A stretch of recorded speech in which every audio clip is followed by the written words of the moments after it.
Hello students, तो अब अपने लेक्चर को आगे बढ़ाते हैं। लास्ट लेक्चर में हमने एरोबिक और एनारोबिक रेस्पिरेशन, इन दोनों रेस्पिरेशन के टाइप्स देख मतलब इनके बारे में थोड़ा ब्रीफ पढ़ा था और सेकेंड में डिफरेंस भी हमने अच्छे से देख लिया था। ठीक है, वो अच्छे से क्लियर हो गया होगा। अब हम आगे बढ़ते हैं। रेस्पिरेशन और फोटोसिंथेसिस के टॉपिक हमारे खत्म हो चुके हैं, तो एक बार लास्ट इस लेक्चर में हम इनके डिफरेंसेस देख लेंगे। ठीक है, कि रेस्पिरेशन और फोटोसिंथेसिस दोनों में अंतर क्या है। ठीक है, कुछ पॉइंट्स की हम यहाँ पर बात करने वाले हैं जो कि एरोबिक और एनारोबिक रेस्पिरेशन वाले डिफरेंस से भी लिए जाएंगे।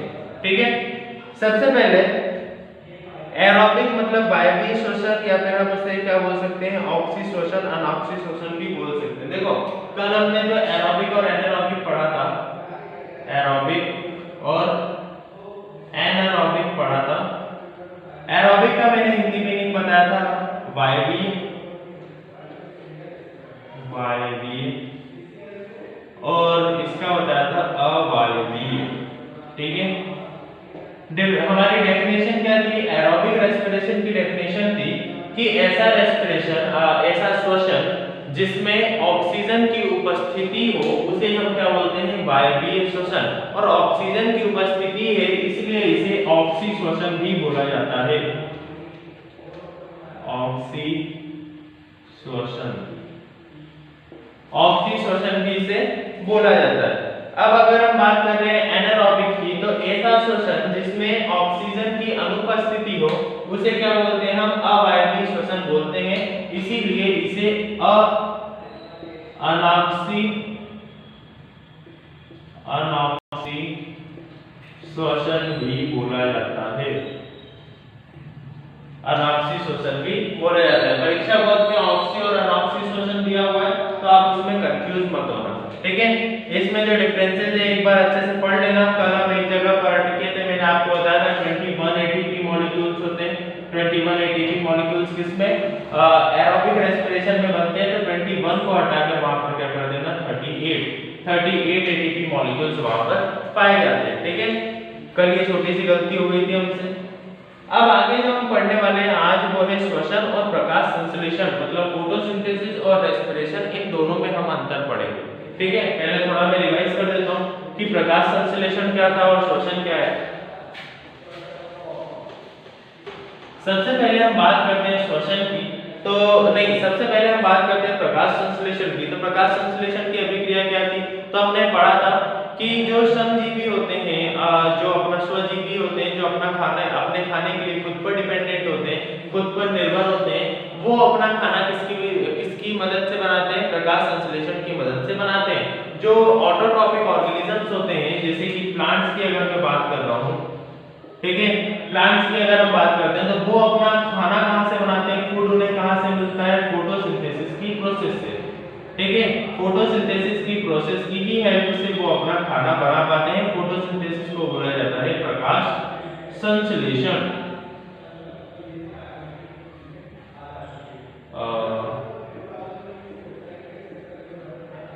प्रकाश संश्लेषण। ठीक है, प्रकाश संश्लेषण की अभिक्रिया क्या थी? तो एक बार वो भी देख लेते हैं प्रकाश संश्लेषण की अभिक्रिया को। सिंपली हम क्या बोल रहे थे? 6CO2 plus 12H2O in presence of sunlight and chlorophyll। ठीक है, 6CO2 plus 12H2O in presence of sunlight and chlorophyll मतलब सनलाइट, सौर ऊर्जा और क्लोरोफिल की उपस्थिति में वह बनाता है C6H12O6 जिसे हम ग्लूकोज बोलते हैं। साथ में वो बनाता है 6O2 जिसे हम ऑक्सीजन बोलते हैं। साथ में वो बनाता है 6H2O जिसे हम क्या बोलते हैं? पानी बोलते हैं, जल बोलते हैं। ये किसकी प्रोसेस है? हमारी फोटोसिंथेसिस की, जिसे हम हिंदी में मैं लिख देता हूं यहाँ पर प्रकाश संश्लेषण की। ठीक है, प्रकाश संश्लेषण की ये होगी हमारी अभिक्रिया। अब प्रकाश संश्लेषण की अभिक्रिया के बाद हम सेकंड क्या पढ़ रहे हैं यहाँ पर? श्वसन। श्वसन मैंने आपको बताया था कि जो विषमकोशी होते हैं, जो हेट्रोट्रॉपिक ऑर्गेनिजम्स होते हैं, उनमें क्या होता है? कि वो अपने खाने के लिए दूसरों पर डिपेंडेंट होते हैं, ठीक है। वो अपने खाने के लिए या फिर अपने पोषण के लिए दूसरे जीवों पर या फिर समपोषियों पर क्या होते हैं, डिपेंडेंट होते हैं, निर्भर होते हैं। ऐसे ऑर्गेनिजम्स को विषमपोषी कहा गया है।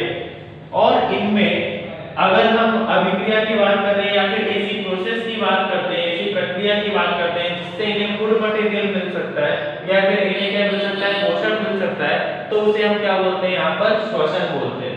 श्वसन की अभिक्रिया कल हमने देखी थी, तो मैं यहाँ पर कौन सा श्वसन यूज करने वाला हूँ, ह्यूमन बींग्स का, ठीक है। जो हमारे अंदर रेस्पिरेशन होता है, तो हमारे अंदर कौन सा रेस्पिरेशन होता है, हम ऑक्सीजन की उपस्थिति में श्वसन करते हैं, इसलिए हमारे अंदर जो रेस्पिरेशन होता है वो है ऑक्सी श्वसन, ऑक्सी श्वसन, ठीक है। ऑक्सी श्वसन की हम बात कर रहे हैं यहाँ पर। इसकी अभिक्रिया कल आपको याद होगी जो मैंने लिखवाई थी, C6H12O6 प्लस यहाँ पर अगर हम बात करें C6H12O6 के बाद हमने लिया था 6O2, उससे क्या बना था 6CO2 plus 6H2O plus 673 kilo calories, ठीक है। कुछ इस टाइप से वो रिएक्शन थी। एक बार मैं चेक कर लेता हूँ इस रिएक्शन को। 6 2 12 ठीक है, बैलेंस है रिएक्शन, मतलब ये सही है। अब दोनों रिएक्शंस की हम बात करते हैं, दोनों में हमें अंतर क्या दिख रही है, देखते हैं। यहाँ पर देखो 6CO2 प्लस 12H2O ने मिलकर क्या बनाया, ग्लूकोज बनाया, जबकि यहाँ पर देखो तो C6H12O6 जो कि ग्लूकोज है, ग्लूकोज टूट कर क्या बना, CO2 और H2O। यहाँ पर CO2 और H2O ने ग्लूकोज बनाया था, यहाँ पर ग्लूकोज टूट कर क्या बन गया, CO2 और H2O बन गया। इसलिए प्रकाश संश्लेषण की जो अभिक्रिया है उसे कंस्ट्रक्टिव बोला जाता है, कंस्ट्रक्टिव, और इसे क्या बोला जाता है, डिस्ट्रक्टिव, DESTRUCTIVE, ठीक है।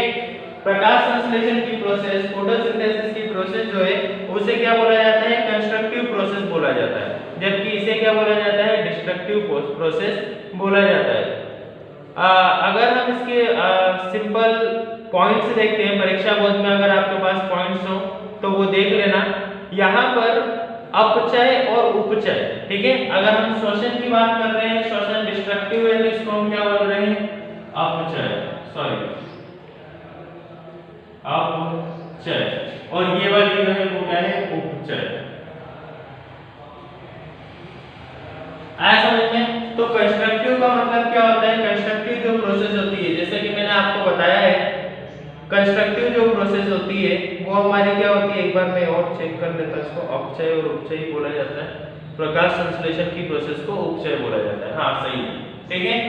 कंस्ट्रक्टिव जो प्रोसेस है, कंस्ट्रक्टिव को हिंदी में हम क्या बोलेंगे, उपचय, और डिस्ट्रक्टिव को क्या बोलेंगे, अपचय। तो हम यहाँ पर देख ही रहे C6H12O6 है जो कि ग्लूकोज हम बोलते हैं, ग्लूकोज टूट कर क्या बन गया, CO2 और H2O, टूट रहा है मतलब डिस्ट्रक्ट हो रहा है, तो इसलिए उसको क्या बोला जा रहा है, अपचय प्रक्रिया बोला जा रहा है, डिस्ट्रक्टिव प्रोसेस बोला जा रहा है।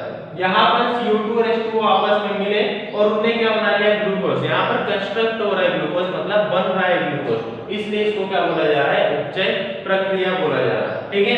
तो ये पहला हो गया। जो मेन इन दोनों का अगर मैं एग्जांपल देखूं या फिर अगर मैं इन दोनों का मेन डिफरेंस देखूं तो वो क्या है, इस अभिक्रिया में जटिल कार्बनिक यौगिकों की ऑक्सीकरण से फलस्वरूप जल एवं CO2 का निर्माण हो रहा है, ठीक है। और प्रकाश संश्लेषण में अगर हम देखते हैं तो CO2 से जटिल कार्बनिक यौगिकों का संश्लेषण हो रहा है। अब यहाँ पर देखो सिंपल है, अगर मैं इस प्रोसेस को देख रहा हूं तो यहाँ पर CO2 और H2O ये सब मिलाकर एक कॉम्प्लेक्स कंपाउंड बना रहे हैं जिसको हम क्या बोलते हैं, ग्लूकोज, ठीक है। लेकिन इसमें क्या हो रहा है कि इसी कॉम्प्लेक्स कंपाउंड को, इसी जटिल यौगिक को हम तोड़ रहे हैं और उससे क्या बना रहे हैं, CO2 और H2O बना रहे हैं, ठीक है। अगला डिफरेंस क्या है, हमें डिफरेंस रिएक्शन देखने से मिल जाएगा, अभिक्रिया देखने से मिल जाएगा। देखो यहाँ पर 673 किलो कैलोरीज एनर्जी रिलीज हो रही है, जबकि यहाँ पर हम देखें तो कोई एनर्जी रिलीज नहीं हो रही है। एक ये भी एग्जांपल हो गया। कि श्वसन जो होता है, रेस्पिरेशन जो होता है, उसमें एनर्जी रिलीज होती है, एनर्जी बाहर निकलती है। जबकि हम फोटोसिंथेसिस की बात करें तो वहां पर एनर्जी बनती है। देख रहे हो ग्लूकोज, ग्लूकोज का एक तरीके से ऊर्जा ही है, एनर्जी ही है, इसलिए हम इसको क्या बोलते हैं, यहाँ पर एनर्जी बनती है और यहाँ पर एनर्जी रिलीज होती है। ठीक है, अब इसका अगला पॉइंट देखते हैं। अगले पॉइंट में उसने बोला है कि यह अभिक्रिया अंधकार एवं प्रकाश दोनों में हो जाती है। तो सिंपल सी बात है, हमें एक सबसे बड़ा डिफरेंस दिख रहा है, वो क्या है, ये सनलाइट और क्लोरोफिल यहाँ पर है। तो सनलाइट की प्रेजेंस अगर नहीं होगी, मैं आपको पहले भी बता चुका हूँ कि 4 इंपॉर्टेंट पॉइंट्स होते हैं। 4 इंपॉर्टेंट पॉइंट्स क्या है, सनलाइट, कार्बन डाइऑक्साइड, वाटर और क्लोरोफिल। ये 4 ऐसे पॉइंट्स हैं कि अगर ये नहीं होंगे तो फोटोसिंथेसिस की प्रोसेस पर यहाँ पर इफेक्ट पड़ेगा। अगर सनलाइट यहाँ पर नहीं होगी, सनलाइट की प्रेजेंस नहीं होगी, तो ये वाली जो प्रोसेस है वो काफी धीमी हो जाएगी, या फिर हम ये भी बोल सकते हैं कि एक तरीके से नहीं होगी। लेकिन रेस्पिरेशन में ऐसा नहीं होता। श्वसन में चाहे अंधकार हो, चाहे वहां पर ऊर्जा हो, दोनों में ये प्रोसेस होती है। ठीक है, अब अगर मैं बात कर रहा हूँ सनलाइट की, सनलाइट क्या एक तरीके से लाइट एनर्जी है। ठीक है, अगर उजाला होगा, सन की प्रेजेंस होगी, सूर्य की किरणें होंगी, तो ये प्रोसेस अच्छे से होगी। लेकिन हमारे यहाँ ऐसा नहीं है, रेस्पिरेशन में ऐसा नहीं होता। हम रात में भी सांस ले सकते हैं, रात में भी हम खाना खाते हैं, वो ग्लूकोज ब्रेक होता है। तो इस तरीके से यहाँ पर ऊर्जा की इतनी ज्यादा आवश्यकता नहीं होती, क्योंकि हम ऊर्जा को क्या कर रहे हैं, तोड़कर रिलीज हो रही है वो। अगला पॉइंट देखते हैं, यह अभिक्रिया पौधे और जंतुओं की सभी कोशिकाओं में संपन्न होती है। और अगर हम प्रकाश संश्लेषण की बात करते हैं तो यह अभिक्रिया पौधों की हरी कोशिकाओं में संपन्न होते हैं। तो ये तो सिंपल सी बात है। श्वसन जो है हमारा, हमारी बॉडी की हर एक पार्ट में, हर एक सेल में हो सकता है। जबकि अगर हम प्रकाश संश्लेषण की बात करें तो वो सिर्फ और सिर्फ कहाँ होती है, क्लोरोफिल में होती है। आया समझ में? तो ये कुछ डिफरेंसेस थे। डिफरेंसेस में हमने रेस्पिरेशन और फोटोसिंथेसिस प्रोसेस को पूरा समझा, और उसके बाद हमने ये देखा कि इन दोनों में क्या क्या अंतर है।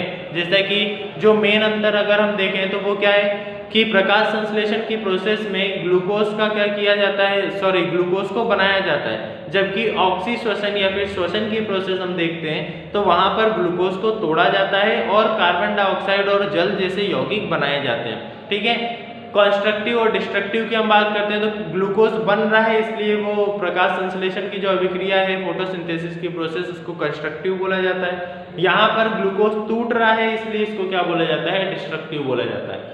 अगला पॉइंट देखते हैं, तो एनर्जी की बात है।